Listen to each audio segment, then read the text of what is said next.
Zona este închisă, doar că noi ne-am strecurat. Noi avem un pariu care zice că este inspirat de Coloana Infinitului. Domnul doarme lângă noi, domnul fumează, adică are joint în mână. Bucăți din Kremlin, chiar aici în Chicago, oare ce caută aici? Faimosul Chicago Fire, când a ars Chicago aproape complet.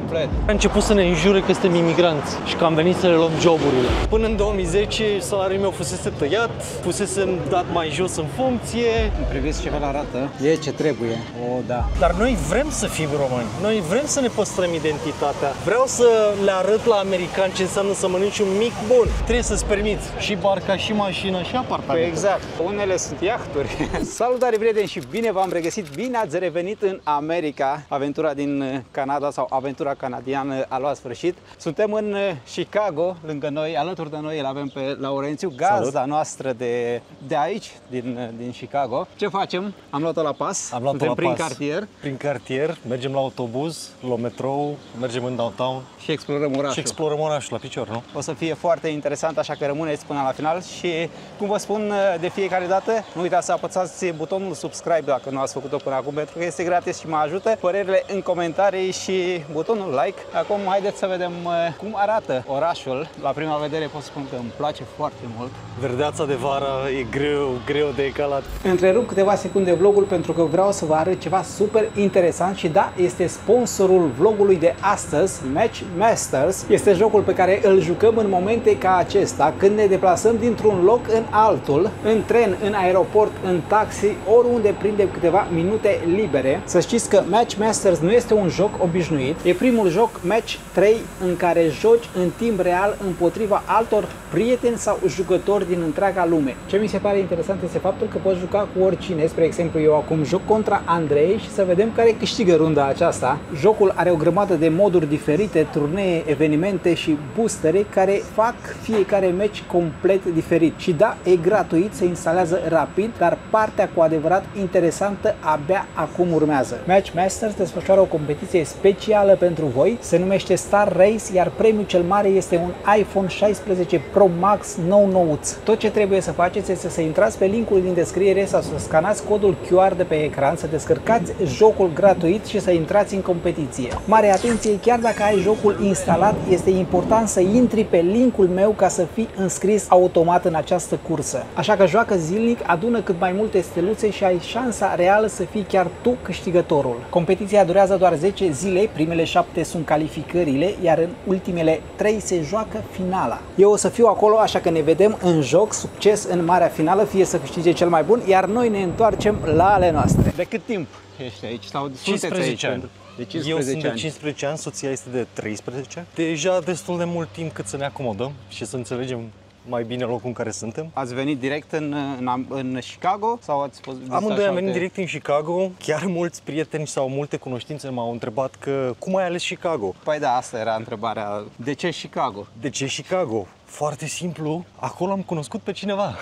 Ah, ok. Aveai o cunoștință aici? Aveam o cunoștință aici și a fost singura cunoștință care aveam la momentul ăla în America și am zis de ce nu. Chicago sună la fel de bine ca orice alt oraș și am venit aici. Într-adevăr, sunt multe lucruri de învățat ca în om nou Chicago, dar e probabil între orașe ușor relativ apropiate de România și stilul nostru de vreme, cu o iarnă puțin mai lungă, care pentru noi e dificilă, dar e ok. Acum, într-adevăr, este superb afară. Da, este perfect. Este vară, a venit autobuzul. O să dau eu cu cardul. Hi there. Oh, hold on. I gotta pay for all of us. You sure? Ce de treabă a fost? Da, i-am zis că stai că trebuie să plătesc pentru noi toți și a zis stai niște. Da, da, la asta nu mă așteptam. Thank you. Gata, aventura cu autobuzul neașteptat, gratuită. La asta v-am spus, nu mă așteptam. Acum luăm metroul, nu? Da. Către downtown. Vedem dacă o să mai fie gratis și acolo, mă îndoiesc. Se vorbea foarte mult de spaniol, am văzut în autobuz. Și aici sunt foarte mulți vorbitori, nu? Da. Este ceva atât de normal. Am învățat spaniolă, de fapt, din cauza imigranților spanioli. August 29, septembrie 1. Test of Polonia. Chiar aici în spate va avea loc. Aici, în zona asta. Da. Sunt foarte mulți? Da. Sau... Sunt cei mai mulți polonezi. Probabil este cea mai mare comunitate de imigranți din Chicago, sunt polonezii. Se zice că sunt mai mulți polonezi aici decât în capitala Poloniei. Se zice. Da, da, da. Nimeni nu stă să-i numere. Și de obicei, foarte frumos. în anii trecuți, avem și noi un band numit Vox Maris, band de băieți români care cântă un rock frumos și e posibil să fie ei. Au mai fost invitați și în anii trecuți și au cântat la Taste of Polonia, tocmai pentru că sunt români și că sunt apropiați, e o prietenie așa între comunități. Fac și românii, comunitatea de români de aici? Da, avem ceva festivaluri. Da? Unele se întâmplă la bisericile românești. La un moment dat încercau să se facă Taste of Romania, se făcea, nu știu dacă mare loc. Sunt evenimente de genul ăsta. Știu că în curând va fi ceva la una dintre bisericile românești, un festival destul de mare sau... Întreb pentru că, din câte mi-am dat seama, comunitatea de români de aici este mare, cum ai precizat. Foarte mare. Pentru că am primit foarte multe mesaje. Cred că cele mai multe mesaje pe care le-am primit sunt de la românii stabiliți în Chicago. Se vorbea în anii trecuți că comunitatea noastră de români din Chicago ar fi cea mai mare din America. Dar lucrurile s-au mai schimbat de la COVID. Da. Nu mai pot să garantez. Că aici e același lucru. Cu un card pot intra mai multe persoane. Da. Până la urmă plătești călătoria, nu e neapărat abonament, cel puțin nu al meu. Se poate și abonament. De obicei nu poți, fiecare trebuie să fie cu cardul lui. Pe unde am umblat. Da? Da. Asta mi s-a părut foarte avantajos aici. Da, e rar când se întâmplă. Fiecare trebuie să aibă cardul lui. Sunt oameni dubioși prin metrou, că am văzut imagini pe setă de Cred că în ultimul, de obicei cam stau spre coada lui. Okay. Dar da, în ultimul timp devenise cam ciudat, la modul că în fiecare vagon în care te urcai găseai câte unul, doi care ori dormeau pe jos, ori erau întinși pe scaune, miros de nedescris. Am văzut și în LA și în San Francisco. Foarte interesant, mergem cu metroul pe mijlocul autostrăzii. Câte benzi ai spus că sunt pe sens? Sunt foarte multe, văd. Cam 1, 2, 3, 4 benzi pe sens în partea normală și după câte vedem aveți aceste două benzi în mijloc și ele se numesc Express Lanes.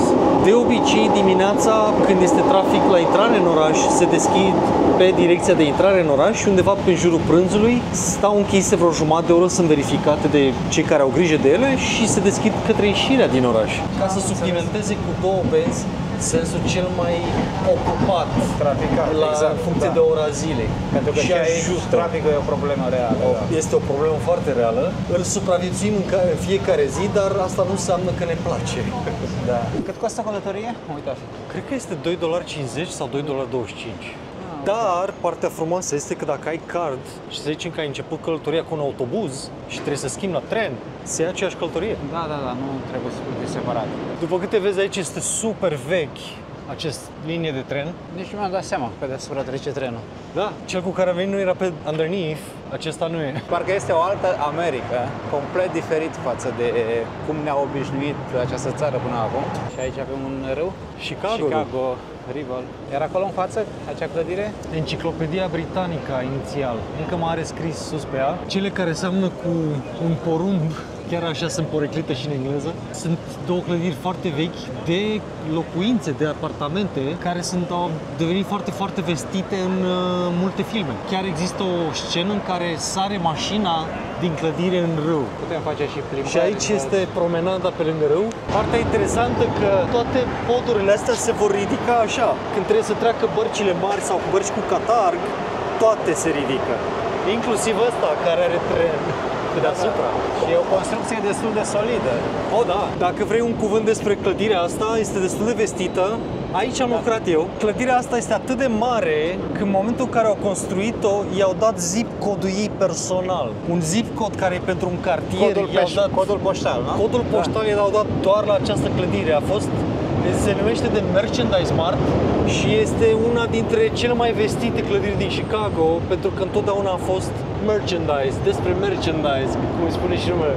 Este extrem de mare înăuntru. 1, 2 și a treia clădire din spatele acestora 3 sunt noi nouțe. Au câțiva anișori, de-abia au apărut. Și cu toate astea le termină într-un ritm fantastic. De obicei le vezi sus într-un an de zile. Și sunt clădire de genul acesta. Da. S-a întâmplat de multe ori să nu ajungem într-o anumite colțuri ale orașului, totuși destul de mare, și să ajungem după un an sau doi și să vedem că s-a schimbat complet colțul respectiv, cu o nouă clădire sau orice altceva. De unde ești? Din România? Eu sunt craiovean. Din Craiova? Cu un mic popas prin București. Am înțeles. Și cu ce te ocupi aici? Ce faci? Producție video. Până acum am făcut video production. Asta am făcut și România Televiziune. dar acum de curând am început schimbarea, mi-am luat licență de masaj therapist, am studiat Zen Shiatsu, intru pe o altă linie de muncă la vârsta mea. Unii au zis că sunt curajos, eu am zis că nu contează. Da, e o schimbare radicală, aș putea spune, de la televiziune total la... opusă. Nu a fost în planul meu, nu ăsta era planul. N-am avut un plan. Cineva m-a rugat, ar trebui să încerci, sunt sigură că ți-ar place. Am zis ok, am să încerc. De ce nu? Încercarea moarte n-are. Și a avut dreptate. Mi-a plăcut foarte tare că am studiat 2 ani de zile, tocmai am terminat școala 2 ani de masaj terapii, pe care sper și aș vreau să-l aduc în România. Păi da, Este ceva în România deja și mă bucur că a ajuns ceva, dar nu versiunea pe care am făcut-o eu. E nevoie, pentru că ajută, oamenii au nevoie de așa Eu ceva. sunt sigur că este nevoie, sper ca oamenii să fie destul de deschiși și doar să accepte să vadă care e valoarea adevărată, nu doar să se uite în vorbe sau în cuvinte sau, știi cum, să nu judece fără să vadă care e valoarea adevărată. Trebuie să recunosc și eu am descoperit masajul în Thailanda. Ați văzut asta dacă urmăriți vlogurile și este... One of the best. Adică, în momentul de față, nu cred că reușesc să mai trăiesc fără. Nu exagerez, dar așa este. În partea asta, you can hang out for days. Da, poți să... Făceam o mare greșeală dacă nu veneam în Chicago. Eram convins că o să vă placă, deci nu era nici măcar o îndoială. Deci nu aveam nici măcar o îndoială. Partea asta este The Loop, faimosul The Loop, partea financiară a orașului, plină de blocuri și de zgârienori financiare. Da. Ca exemplu, încă mai țin minte numele acestei clădiri. Este The Nuveen Building. De ce zice așa, nu știu. Are o formă într-adevăr triunghiulară, dar pe o parte este rotundă, ca să zicem așa. Și foarte important, clădirea de aceea de lângă ea, care aceea stemă sus, da. aceea este clădirea Boeing. A celor de la Boeing. Okay. Cei de la Boeing. Nu știu dacă mai sunt și acum 100% acolo, dar era, cel puțin până acum un an, 2, sediul principal Boeing. Din nou o să spună lumea că lăudăm America, dar asta este realitatea. Când sunt lucruri frumoase de arătat, le vedeți aici. Când sunt lucruri mai puțin plăcute, ca de obicei, le vedeți tot aici. Chicago a fost lăudat de foarte multă lume până acum că este un oraș curățel, cu flori, nu are aceleași mirosuri de vară, de oraș și de gunoi, cum are, de exemplu, New York-ul, din păcate, pe care le-am simțit și eu. Ce frumos, da. Cred că se pot închiria acele bărcuțe. Da, cred și eu că putem să facem lucrul ăsta, că chiar vreți. Vezi cum stau oamenii la soare, iarbă verde între betoane. Aici râul se desparte în cele două branch-uri, în cele două brațe. Sub noi vedem parcare și este o altă stradă sub noi, care imită strada deasupra. Și avem și water taxi. Acesta este un taxi de apă. Taxi pe apă? Da, cu stații, cu bilet.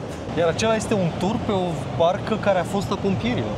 Foarte multe bărci cu tururi, de toate felurile, foarte multe tururi în Chicago, de toate felurile, inclusiv The Untouchable Tours. Dacă ai fani care au văzut filmul The Untouchables cu siguranță da. Au un tur care te duc la toate locurile care au rămas vestite de pe vremea lui Al Capone. Mai știu și eu o clădire, două să vi le arăt, dar nu le știu pe toate locurile. N-am fost neapărat o pasiune. Noi suntem aici. Suntem în acest punct, la începutul acestui Riverwalk, care ține the way până jos. to the lake. Un loc foarte frumos pentru o plimbare, pentru sport, pentru alergat. Chicago a avut o schimbare majoră după faimosul Chicago Fire, când a ars Chicago aproape complet. Era făcut din lemn, era clar că va arde. Și în momentul ăla tot ce era proprietate lângă lac era proprietate privată. Și a fost ocazia lor să întrerupă acest ciclu de proprietăți private fără acces și au construit aceste promenade pe lângă lac, pe râu. Și au făcut foarte bine. Toată lumea spune că este aproape unic ce au făcut ei, dar au și fost forțați. Le-a ars un oraș întreg. Da. Și o să vedem Grand Park-ul, care tot parcul este făcut pe rămășițele focului. Tot ce a rămas foc s-a strâns și s-a pus acolo și au recuperat pământ din lac. Și au făcut acest Grand Park pentru oameni. După care au dat lege și au zis că nimeni nu mai are voie să ia pământ din lac, punând pământ sau resturi. Au făcut-o odată și bine. Au făcut un parc și au zis gata, nimeni nu mai face chestia asta. Apropo de Al Capone, discutam mai devreme. În trecut, Chicago era recunoscut ca fiind un oraș cu activități de tip mafiote. Astăzi este... Pentru că mi-au scris foarte multe persoane, mi-au zis ai grijă în Chicago pentru că e un oraș periculos. periculos, sunt probleme. Nu cred că este un oraș mare în America să nu aibă o doză bună de pericol. Nu aș spune doar în America, cred că în lume. Cred că în lume. Eu atât puteam să vorbesc. Da, nu vreau să fac claim-uri care nu le pot susține, dar în Chicago este un oraș destul de segregat și a fost segregat economic, nu a fost segregat cu forța. Pur și simplu, în partea de sud a orașului nu s-au dat credite, nu s-au dat ajutor să se construiască orașul și diferențele între sud și nord sunt de-a dreptul uluitoare. În sud, locuri virane, locuri fără case, o casă, două locuri libere, oameni săraci, case dărăpânate, se vede clar. În partea de nord nu mai este niciun loc liber, totul este construit, toate sunt locuite, toate arată bine, curate. Și există această segregare care de fapt a fost economică, pur și simplu. Nu dădeau credite la oameni în partea de sud. De ce diferența asta? Aș vrea să zic rasism, dar poate nu știu mai bine. Dar este foarte clar că a avut și asta o legătură, cel puțin în trecut. Se încearcă acum cu tot felul de programe să se schimbe lucrurile, mai este mult până departe. Partea de downtown este... Înțeleg că partea aceea locuiește o altă categorie de oameni sau, mai bine zis, o altă culoare? Ok, am înțeles. Ca peste tot suntem mixed, dar este foarte clară diferența dintre, să zicem, în procente. Dacă în partea de nord sunt poate mai puțini locuitori negri, în partea de sud sunt majoritari. Și au fost lăsați, nu e corect, dar e o realitate. Este o realitate. Am văzut oameni încercând să abordeze această problemă și la nivel de idee, și la nivel de debate, și la nivel de ce putem face. Acolo lucrurile se cam disipează. La ce putem face nu prea există foarte multe soluții. Da. E trist că se întâmplă asta, dar... Da, și într-adevăr, acolo, în fiecare weekend, există morți. Dar în fiecare weekend. Fiecare weekend. Se pușcă, droguri, arme, ganguri. Deci Chicago poate fi și un oraș foarte periculos. Este în același timp și periculos, și frumos, și avem și asta. Da. Dar aici e sigur, aici nu cred că se întâmplă. De obicei, peste tot zonele turistice sunt sigure, dar în momentul în care te aventurezi prin anumite cartiere, poate deveni mai diferit. Aici vine multă lume și mănâncă de la birou, de la birou corporatiști, care micul dejun sau prânzul frumos lângă apă. Văd că poți să-ți închiriezi și un caiac. Sunt și aici zone, cum am văzut prin celelalte orașe, prin centru, unde sunt grupuri de oameni ai străzii, corturi. Da, am auzit că ar fi și mi-a sugerat cineva unde aș putea să-i găsesc.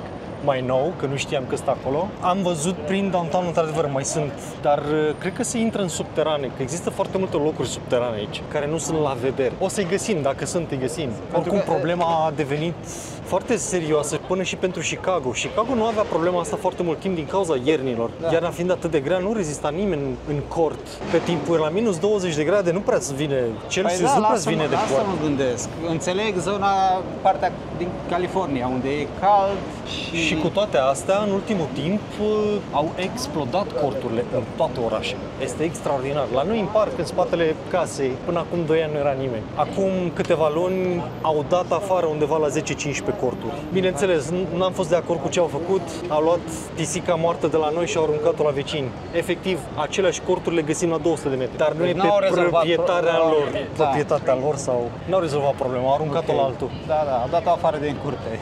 Da, și pe noi ne-a cam dezamăgit felul cum au făcut ei toată chestia asta, cu scandal, cu tot. Ok, dar ce aveți cu oamenii? Păi nu, că stau la cort. Bun, dar ce aveți cu ei? Zici că erau lângă casa ta, practic, în parcul din apropiere. Erau agresivi, făceau probleme? Nimic. Vecinii noștri au 3 copii. Pe lângă ei se mai adună încă vreo 10, să zicem, copii. Se joacă ca în România, cum ne jucam și noi odată. Am vorbit cu ei, nu v-au deranjat oamenii cu corturile? Nu. S-a întâmplat vreodată ceva cu copii și cu oamenii cu corturile? Nu, din contră. Copiii mei s-au dus acolo probabil și în fiecare zi au trecut pe lângă ei. Niciodată nimic. Și atunci ce au cu oamenii ăștia? Cineva din cartier, cum zicem noi pe românește, li s-a pus pata și au devenit, nu s-au lăsat până nu i-au dat afară. Și noi eram, păi ok, și unde îi duc? Îi duc undeva, într-un centru, într-un ceva? Nu, doar nu acolo. Dar asta nu e o soluție. Într-adevăr, nu este o soluție și mi se pare ciudat pentru că prin celelalte orașe am văzut că îi lasă, chiar în centrul orașului sau pe trotuare, dorm peste tot. Ce-mi place la promenada asta, pentru că este sub nivelul străzii unde oamenii conduc, creează o separație. Parcă e almost like a park. nu simți presiunea mașinilor și zgomotul mașinilor de pe stradă, claxoanele și tot. După câte vezi acele două clădiri de peste stradă, sunt clădiri rezidențiale, apartamente, după care avem gyms and something, după aia parking lot și după aia părțile la aceeași clădire. Practic la parter ai parcare pentru bărci. După care la ai câteva... Smith & Wollensky este unul dintre cele mai vestite steakhouse-uri de fripturi din oraș. Ai restaurant, terasă, după care urmează, cred că vreo 20 de nivele cu parcări, după care vin apartamentele. Da, nu vreau să-mi imaginez cât costă un apartament aici. Sincer, sunt destul de vechi clădirile, nu știu cum arată înăuntru, n-am fost niciodată, dar... Da, dar ești în... Este într-un fel, este ceva foarte diferit. Da. Trebuie să-ți permiți și barca, și mașina, și apartamentul. Păi exact. Barca, unele sunt iahturi. Adică... Da, nu prea e doar o barcă. Da. E un alt lucru pe care am văzut că îl faci. Ai învățat să pilotezi avioane sau... Planoare. Planoare. Am visat de mic copil să zbor și m-am trezit într-o zi pe la vreo 36 de ani că mi-am dat seama că dacă nu o fac acum, nu cred că mai apuc.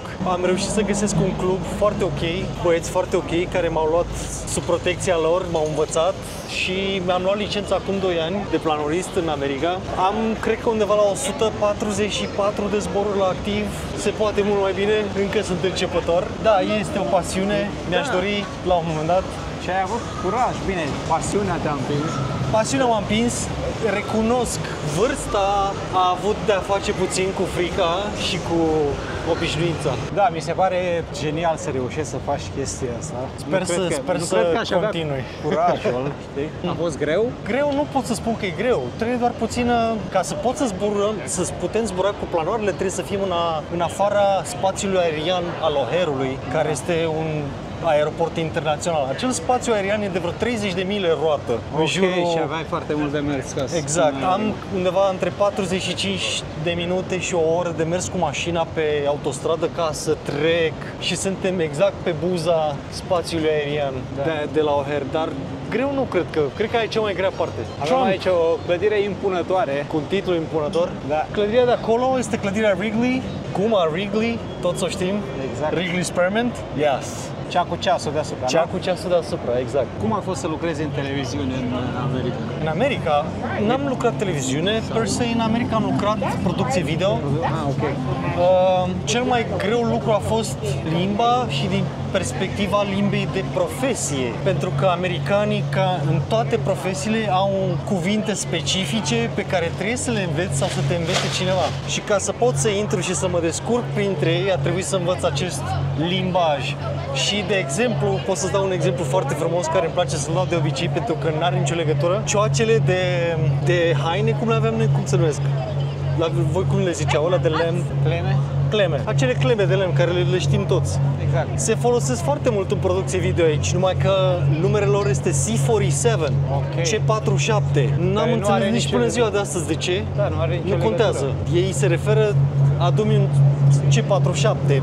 Un ce? Și cred că asta a fost cel mai greu lucru, să mă reobișnuiesc din nou cum să vorbesc în termeni de specialitate ai lor. Cum ți s-a părut schimbarea când ai trecut de la România, din București, ai venit direct din București, Chicago? Este șocant, oricum ar fi. Mi s-a fost explicat că nu mă așteaptă nimeni aici și că nimeni nu o să știe numele meu și a fost așa a fost. Toată lumea are nevoie de sfatul ăsta. Nu contează cine ești, nu contează cât de mare ești România, aici, în momentul care te dai jos de pe avion, ești zero. De la zero, reconstruiești totul. Se zice că primii 5 ani de America sunt anii de acomodare, de-abia după primii 5 ani poți să începi să te consideri american. Ce te-a făcut să pleci? De ce? Eram fix după acea criză economică din 2008, dacă mai ții minte. La noi a lovit puțin mai târziu, n-a lovit 2008, pentru că știu că în 2008 eram în Londra, făceam transmisiuni direct acolo despre criză. La noi nu ajunsese, dar a ajuns în 2009. Până în 2010 salariul meu fusese tăiat, fusese dat mai jos în funcție, tăiat salar și la un moment dat au început să nu le mai plătească deloc. Okay, și până într-o zi când una din, să zicem, șefele mele m-a găsit pe culoar să-mi zică tu ce mai cauți pe aici, la care i-am zis la ce te referi. Că tu ai viză de America, că trebuia să pleci în America să filmezi și stai cu ea în buzunar. De ce? Și m-am uitat la ea și am zis, știi ceva? Cam ai dreptate, nu m-am gândit chiar așa. După acea chestie, la vreo 2 luni de zile, deja îmi făceam bagajele de plecare și am zis de ce nu. Regreți? Nu. Experiența de în ultimii 15 ani n-are cine să-mi dea.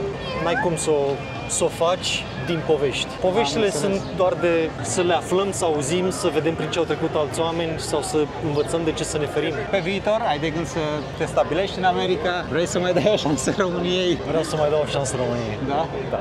Asta este bine. Mă bucur când aud asta, când persoanele cu care mă întâlnesc, stabilite de foarte mulți ani prin străinătate, zic că vor să se întoarcă. Am plecat în zicând că și... stau doar 3 ani în America, sincer. După 5 m-a întrebat ceva, te mai întorci? Nu încă.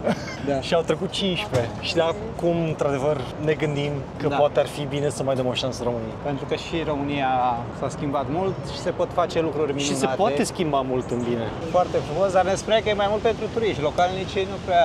Localnicii doar cei care locuiesc aici stau în downtown. Noi care stăm în oraș nu prea venim chiar așa de des. Venim la câte un spectacol, la un teatru.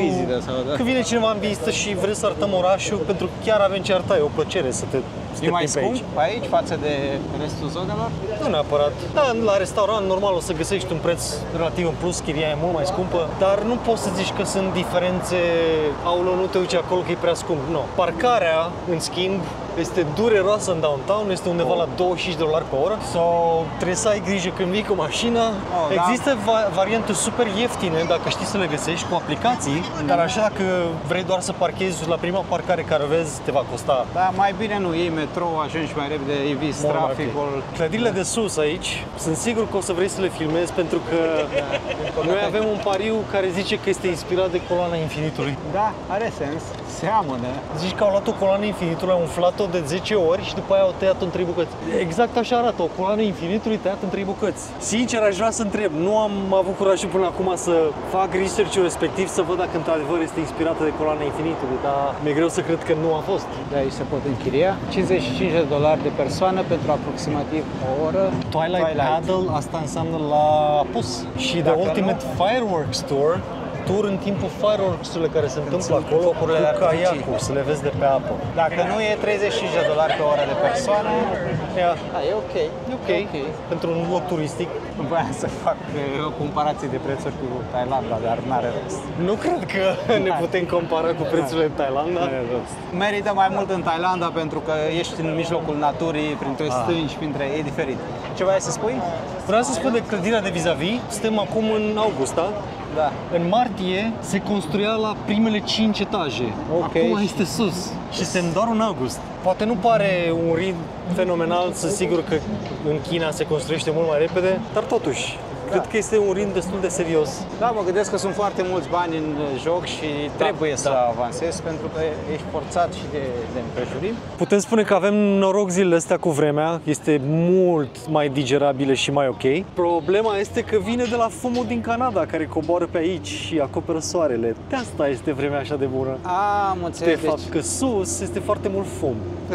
Se uita Andreea zilele trecute și am văzut poluarea aici este mai rău ca în Bangkok, aș spune. Zilele trecute, dacă ajungeați cu o zi mai devreme, vedeați fumul pe stradă. Atât de mult se vedea. Se vedea pe stradă, la aproape că îl gustai. Dar dacă vedeți aici o ecluză, avem ecluză la râu, la ieșirea în râu. Pentru că orice râu de obicei curge în lac, nu? Da, râurile, da.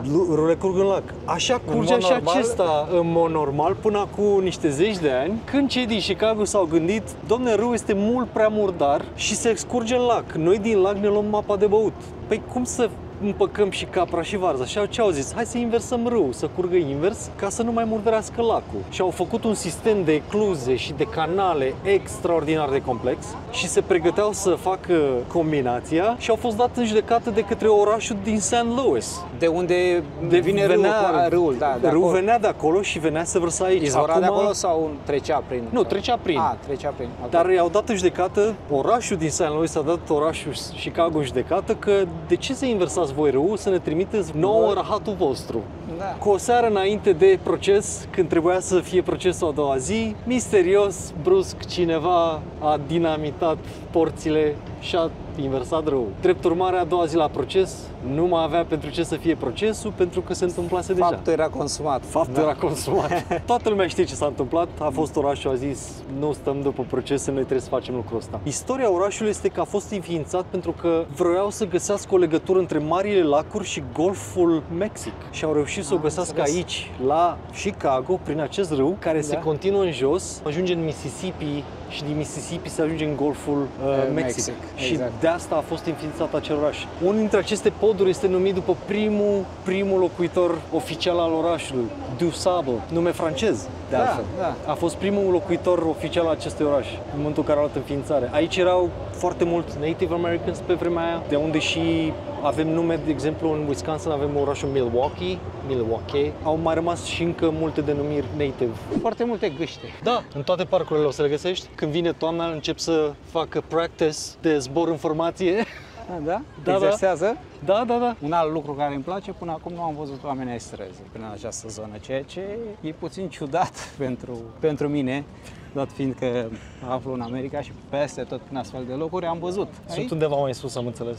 Sunt mai... Da, tot pe lac. Am mers momentan doar pe partea centrală, ne putem duce în orice direcție și sunt sigur că o să dăm de ei. Nu avem cum să nu dăm de oameni ei străzi. sunt. Deci stați liniștiți, sunt există. o problemă reală. Vorbeam despre faptul că orașul este curat, aproape peste tot, chiar și pe la periferie. Și pe la periferie și prin cartiere avem o diferență foarte, foarte mare, de exemplu, cu New Yorkul. În spatele caselor mai este o stradă betonată, normal, pe care noi ținem gunoaiele. Acolo unde avem și garajele și gunoaiele. Și noi zicem, se zice the porch. Este o alee. Dar toate casele au această alee. Toate blocurile au această alee. În spate există gunoaiele și există garajele. Și automat, având această alee, nu mai ținem gunoaiele în stradă, nu mai miroase. Și se simte în tot orașul că este mai curățel. Doar pentru că l-au gândit ceva mai bine din perspectiva asta. Priviți ce frumusețe! O emblemă a orașului, aș putea spune. Se vede extraordinar, cu zgrienorii pe fundal. Ar trebui ca toată lumea să recunoască fântâna. Sper că și aduc aminte despre Al Bundy. Da. Este fântâna lui Al Bundy, cum îi spunem noi, cea din Love and Marriage. Se lucrează aici. A fost scena, cred. Aici au fost mai multe scene. Uite, avem una acolo care se vede în depărtare, imense scenele. Cel mai mare festival din Chicago de muzică, la care am lucrat și eu odată. Zona este închisă, doar că noi ne-am strecurat. Putem traversa chiar dacă e roșu, pentru că traficul este închis. Nu există trafic. Am dat peste o grădină, e un bag nasul peste tot. Sfecle, porumb, chiar în centrul orașului. O grădină în mijlocul orașului. Nu avem voie să intrăm, dar aruncăm o privire. Avea sfeclă, porumb, roșii. Sunt multe proiecte de grădini urbane. Foarte mulți tineri s-au apucat de grădinărit în mijlocul orașului și mi se pare o idee fantastică. Păi da. Sper să reușească din ce în ce mai mult. S-a făcut un studiu pe orașul Chicago și au zis că dacă Chicago și-ar folosi doar locurile virane și-ar pune grădini, ar rezolva toate problemele de mâncare ale orașului, ale întregului oraș. Am putea să creștem toată mâncarea în oraș și mâncare bună, mâncare crescută în grădini. Și să faci organic, adică fără produse chimice, fără... Am văzut că ai în curte, în spate, ai roșii, ai castraveți. Trebuie să avem, ca tot românul, suferind de gust și de calitatea legumelor și fructelor în America, a trebuit să găsim feluri în care să ne adaptăm și unul dintre cele mai bune este, le creștem noi. Exact. Am plecat din parc, am venit din nou în oraș, aici lucrurile sunt mai animate, avem umbră, asta este bine. Pe vestitul Michigan Avenue. Știi când ți-am spus că a fost focul din Chicago și că tot ce a rămas la foc au făcut acest parc? Da. Lacul era la marginea acestei străzi. Până aici. Tot ce este de aici încolo a fost construit cu rămășițele focului din Chicago. Pe cenușă, cum ar veni, pe cenușă, pe tot ce a rămas. Când au curățat orașul, l-au adus aici, au făcut acest parc, după care au dat legea, nu are nimeni voie să facă asta. Adică să luați proprietate din lac. Și atunci au zis, ok, va trebui să facem aceste proprietăți pentru tot Chicago, pentru toți locuitorii Chicagoului, nu doar pentru cei care își permit proprietăți la lac. Și asta a salvat Chicago, sincer. De asta Chicago are turiști, de asta arată bine partea centrală, altfel ar fi fost mult mai trist. Cam așa îmi imaginam eu America înainte să ajung aici, după care am avut parte de un șoc pentru că am văzut că nu e așa, dar acum mi-am mai revenit. Păi da, oamenii când se gândesc la America, când văd America, cam acestea sunt imaginile, știi? După care ajungi aici și dai cu ochii de oamenii străzii și îți schimbi părerea. Dacă Mai sunt și petreci locuri suficient drăguțe. de mult timp, îți dai seama că găsești și visul american este real. Da, vorba mea este împrumutată și este foarte simplă. Știi de ce îi zice visul american? De ce? Că trebuie să fii adormit ca să-l crezi. Oh, am înțeles. Și cred Da. în această vorbă pentru că nouă ni se vinde America de fapt. Nu ni se arată America. De asta am ales să vă invit la Chicago, că este foarte simplu. Nu ni se arată America, ni se vinde America. Exact. Trebuie să o și vedem. Și tu ești unul dintre puținii cu care am văzut că chiar vrei să o arăți așa cum e ea. Exact, cu bune, cu rele. Cu bune, cu rele. Realitatea este foarte... I've been to Italy. Oh, cool. You guys from Italy? No. No. What language are you speaking? Romanian. Romanian, even Yeah. better. We're Polish and Lithuanian. So Oh, really? Oh, really? Awesome. basically like brothers. Nice to Nice meet to you. meet you. Welcome to Chicago. Thank you. Enjoy your time, guys. Thank you. Că tot vorbeai că sunt foarte mulți din Polonia aici.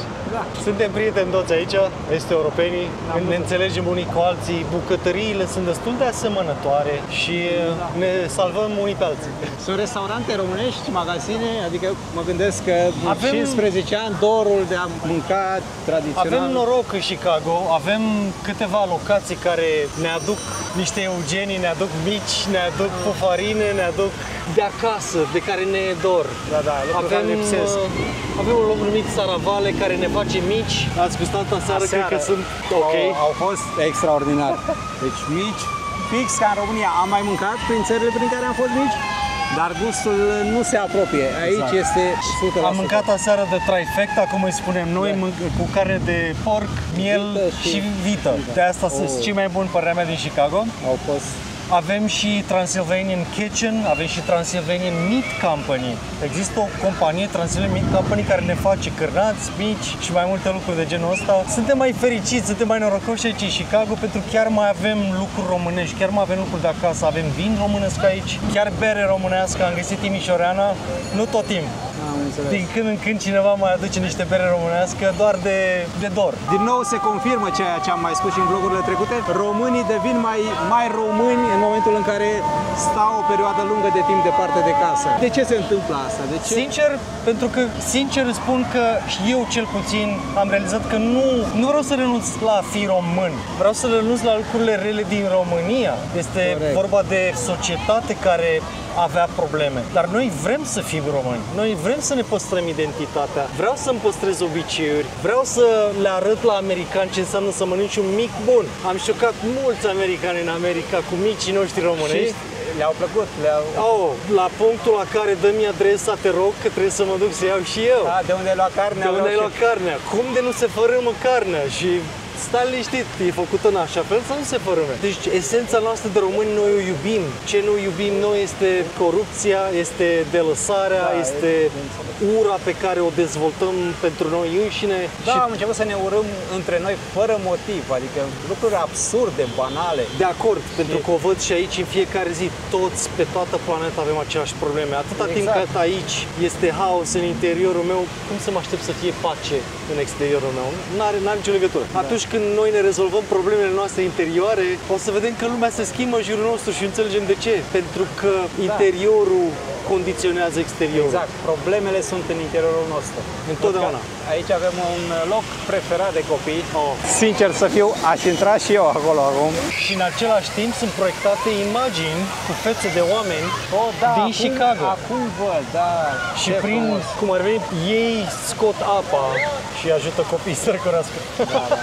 Trebuie să recunosc că și în România, și știu la mine acasă în Craiova, s-au schimbat foarte multe lucruri. Am văzut poze de curând de acasă și nu-mi recunoșteam orașul. De cât de bine arăta. Am înțeles. Și s-au schimbat lucrurile și sunt conștient că și România ușor va ajunge și ea să se mândrească cu locurile ei mai bine. Și noi românii să ne mândrim cu ele, de fapt. Avem cu ce? În America sunt în stare să spună o piatră în mijlocul câmpului cu o explicație de ce este acolo și să ia bilete la toată lumea care vine să o vadă. Cred că aici mai avem noi puțin de lucrat. Nu știm să ne promovăm cu adevărat țara sau locurile minunate minunate pe care le avem. Aceasta este the famous Bobul de fasole sau bobul de fasole. arhiplin, foarte mulți turiști, foarte, foarte frumos, o adevărată operă de artă. Ce avem aici? Că nu Avem o scenă de concerte care este construită într-un fel anume. Dacă vezi pe sus, avem numai difuzoare. Sunt difuzoare direcționale. Când este un concert aici, se aude doar în interiorul acestei construcții, ca să nu Foarte deranjeze tare, cartierul de lângă. Și după câte vezi, cred că avem ceva. Da, avem o orchestră. Nu am auzit muzica până acum, doar după ce am intrat. Păi da, noi am fost acolo Nu se aude la nimic. 20-30 de minute și nu Și s-a auzit lumea nimic. va Aici sta se ori aude, pe da. scaune, ori va veni la picnic cu păturica și va sta pe iarbă verde și va asculta un concert. În spatele scenei, după câte vezi, e o clădire mare albă, care pare puțin cunoscută, pentru că este construită la fel și este rudă cu cele căzute în New York. World Trade Center. Centrul este frumos, curat, îngrijit. Aici avem skate park vara, pe rotund, iar iarna este skate park pentru patine, plus climbing walls. Exact. Vrei să poți te antrenezi sau să fii cu copilul să se antreneze, este un loc foarte safe. La fel ca și în Japonia, mafia nu interacționează cu oamenii de rând, deci nu-ți creează ție probleme. Chiar vorbeam cu prieteni din România și le spuneam, corupția aici e diferită. Există, își face treaba, mafia există, numai că la un nivel atât de înalt, că noi pe stradă nici nu simțim. Nu au treabă cu tine, adică nu se complică cu No. mărunțișuri, cu nimicuri. No, aici râdeau de mine, am prieteni care sunt polițiști în Chicago. Râdeau la un moment dat și voi ca în România rezolvați amenda, nu știu ce, și au început să râdă la aur. Aici nu contează cât de mare ești, dacă îi cer cuiva să-ți rezolve o amendă de $50, începe să-ți râdă în față. N-ai $50 să plătești? Da. Cum adică? Păi da, cunoștințe, nu. $50 toată lumea are să plătească, plătește-ți amenda. Dacă vrei combinații la nivel înalt de milioane vorbim, acolo e mafia. Clădirea asta pe care trecem acum este clădirea Chicago Tribune de la ziar. Toate aceste pietre sunt aduse din locuri din lume. Royal Castle, Stockholm, Suedia. Sweden. Ok, bucăți de piatră aduse Din toată lumea. Ancient Temple, Honan Province, China. Dublin, Paris, Notre Dame. Suedia, dar București, România, nu? Kremlin este chiar aici în Chicago. Bucăți din Kremlin chiar aici în Chicago. Oare ce caută aici? Piramide din Egipt. Oh, wow. O bucată din piramide. Anzio, plaja din Italia, plaja pe care o frecventam. Din păcate, nu am găsit România, asta este. Altădată. Foarte multe țări. Una dintre cele mai urâte experiențe care am avut, le-am avut exact în fața acelui hotel, fumând o țigare. Era un escape room aici și am avut cadou de ziua mea să mergem la escape room, eu cu prietenii mei, și am fost. Și a fost foarte frumos. Și pe ieșire stăteam acolo, ne linișteam, eram doar eu cu soția și a ieșit cineva foarte agitat din hotel, care s-a întors la noi și ne-a zis unde este cel mai apropiat Starbucks, în engleză, normal. La care am zis, nu știu, chiar nu știu, că nu sunt de aici. Mi-a auzit accentul, după care a început să ne înjure că suntem imigranți și că am venit să le luăm joburile. N-a zis niciodată, te rog, nu te supăra, excuse me, sau ceva, unde știi cumva de un Starbucks, Da. ceva, nu. Țipat, unde e următorul Starbucks, la care noi șocați nu știm, nu suntem de aici, din downtown. Oh, voi imigranți ați venit aici să ne luați joburile și nu știu ce, și am mai zis și câteva lucruri foarte rasiste și el a fost unul dintre momentele de șoc din America când, bă, nu toți oamenii sunt... Nu toată lumea e, da. Nu toată lumea e ok, știi? Adică, am rămas șocați după aceea moment. Încă ne gândim la el, pentru că nu făceam nimic. Toate drumurile duc în Italia. Cum spunem noi în Italia, toate drumurile duc la Roma. Arată foarte frumos. Da, arată frumos. Foarte, foarte. Este unul din locurile noastre preferate. Este ca un mini muzeu aici. Da, e o Este alegere ca un perfectă. mini muzeu. Adică nu cred că se putea mai bine. Ar trebui să comandăm aici, nu? Da, de aici vă. 65 pentru 3 persoane. Cum se numește? Portilios. Portilius. $65. Vedem acum, vedem gustul. Arată bine. Oh, și sunt mari. Ca o shawarma. Să te văd, Andreea, că tu ai zis mare. Iar aici sunt cartofii. De obicei, noi ce facem? Rupem Așa facem. da, ponga. Să spunem că mâncăm tradițional. Chiar au ceva tradițional aici sau o mâncare care... Ce este tradițional decât burgerul american? Da. Restul totul este împrumutat, refăcut, reimaginat. Încă nu m-am obișnuit cu mărimea? Nu, culoarea de la Fanta e diferită. Ah, că e orange. Da, este una dintre chestiile neașteptate. Americanii chiar cred că Fanta trebuie să fie orange. Și noi suntem cum? Ce legătură are? Păi orange, nu? Este sucul orange. Nu, vine din fructul orange. Exact, nu are nicio legătură cu... Deci ei nu credeau că e din cauza culorii orange. Și noi eram, nu, e fructul. Like, și noi suntem obișnuiți că îl calmen. Priviți ce fel arată. E ce trebuie. O, da. O, da. Bine că ne-ai adus aici. Cu plăcere. Acum ne e și foame, dar e bun. Nu, e bun. E și bun. Dacă ajungeți pe aici, vă recomand cu încredere. De nota 10, mâncarea a fost extraordinară, dar nu vă luați largi sau cum era acolo. Regular is fine. Da, pentru că vă rămâne. M-am chinuit, am reușit să-l termin. Bravo. Ei nu. Bravo. De cartofi nu ne-am apropiat, doar câte 1-2 am gustat și cam atât. Sunt mari, consistenți. Acum continuăm explorarea. Cele două clădiri vechi care urmează acum în fața noastră sunt ceea ce ei numesc The Water Tower și este acel turn al pompierilor care a rămas în picioare după focul din Chicago. Se zice că Chicago de-aia a ars că ei n-au putut să funcționeze, că din cauza focului au fost și ei afectați, le-a fost blocate pompele de o bârnă de lemn care a căzut și le-a blocat pompele și din cauza că ei n-au putut să ajute la stingerea focului, orașul a ars. Acea clădire de acolo este The Drake Hotel. E unul dintre cele mai faimoase și cele mai luxoase hoteluri din Chicago. Nu, așa îi spune The Drake, nu are nicio legătură cu artistul. Okay. Aici a stat și Băsescu când a venit în Chicago. Acum câțiva ani de zile este un hotel la care stau președinți. Am intrat o singură dată în el, într-adevăr, este luxos, arată într-un mare fel. Okay. Și aici se și termină The Magnificent Mile. Ok, orașul este foarte mare, nu ai nevoie de mai multe zile. Într-o zi, într-un vlog, nu ai cum să-l vezi pe tot. Așa că cred că vom merge către metrou. Da? Și rămâne continuăm ca mâine. Mâine, zilele următoare, explorăm în continuare. E normal, cei care au ieșit cu paza și protecția, nu? Da. Nu neapărat nici măcar pază și protecție, sunt pur și simplu lucrători la metrou. Și n-au zis nimic, că văd că e mizerie pe jos, domnul doarme lângă noi, miroase a iarbă, cum face mie să zic, miroase.